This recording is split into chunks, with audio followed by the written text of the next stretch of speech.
Assalamualaikum warahmatullahi wabarakatuh. Bertemu lagi dengan saya di Math Session kali ini.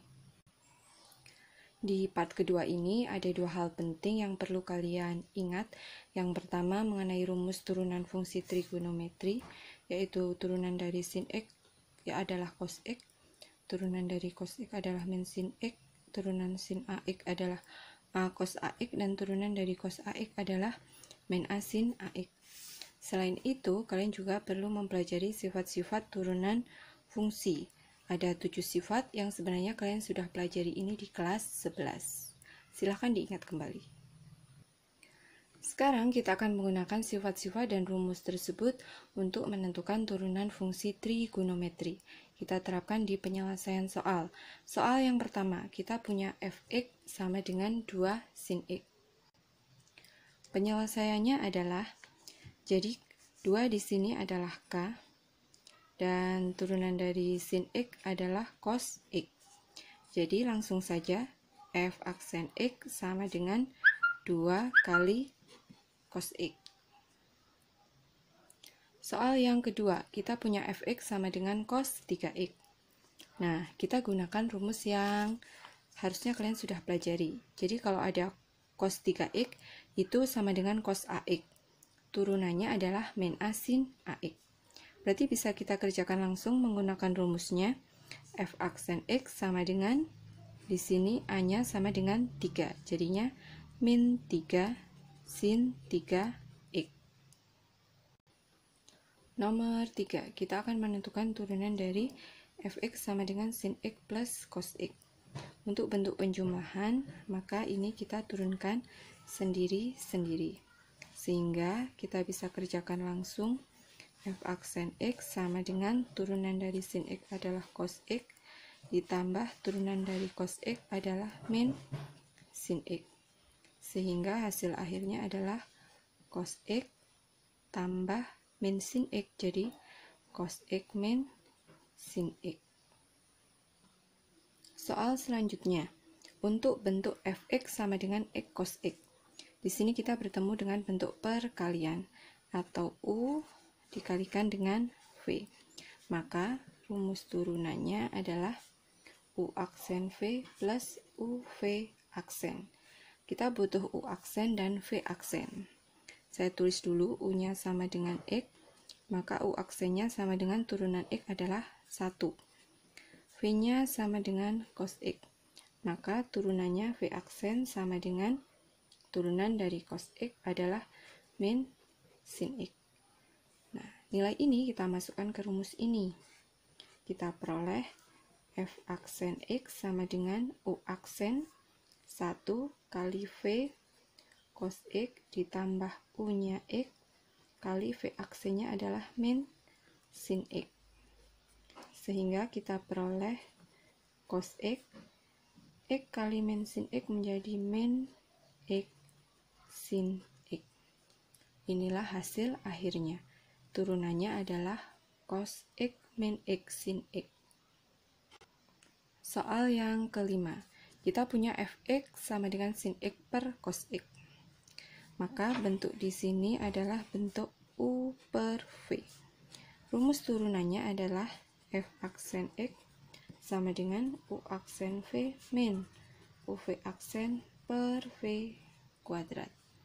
Kita cari dulu U aksen dan V aksennya. U-nya sin X, maka U aksennya sama dengan cos X. V-nya sama dengan cos X, maka V aksennya sama dengan min sin X. Kita masukkan ke rumus F aksennya.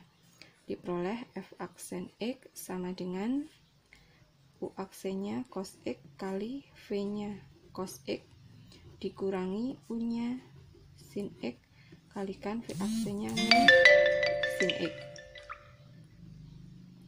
Sehingga di sini kita peroleh cos X kali cos X adalah cos kuadrat X.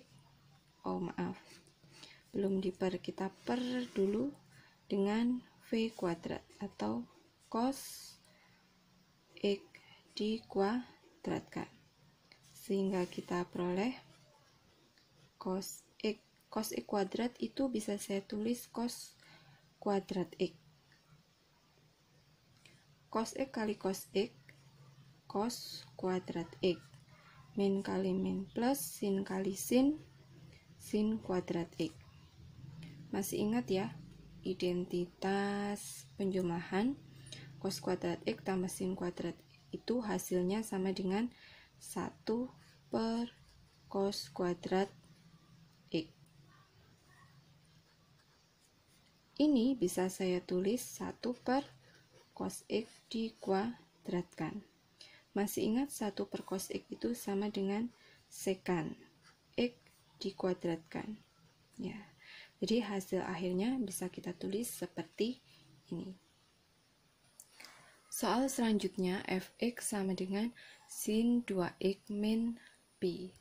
Nah, di sini kita akan menggunakan aturan rantai. Bagaimana cara menggunakannya? Jadi kalau saya misalkan y itu sama dengan fx, nah maka di sini kita bisa lihat yang ini. Seandainya u-nya saya misalkan dengan 2x min pi, maka u adalah fungsi dalam x atau ux, fungsi dalam x. Sedangkan y-nya adalah fungsi dengan variabel u atau y-nya sama dengan fungsi dengan variabel u. Berarti y-nya sama dengan sin u. Nah, berarti kalau kita mau menentukan turunan dari y terhadap x, maka y-nya diturunkan terhadap u, lalu u-nya diturunkan terhadap x.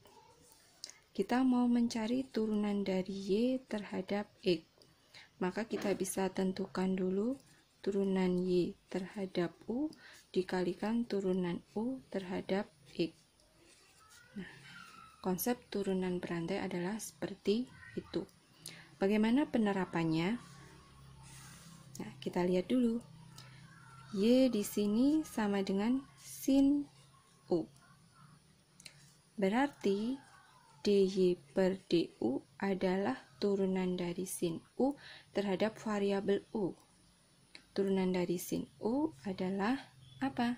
Turunannya adalah cos u. Selanjutnya, du per dx. Du per dx berarti adalah fungsi yang dalam bentuk u sama dengan di sini diturunkan terhadap x.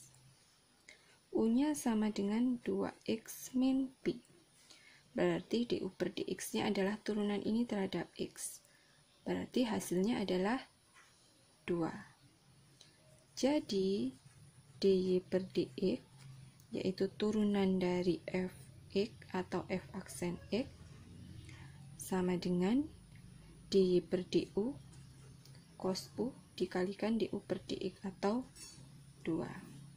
Jadi hasilnya sama dengan 2 cos u, atau secara mudah bisa saya tulis di sini dy per dx itu f aksen x sama dengan 2 cos u-nya saya kembalikan lagi dalam bentuk 2x min pi.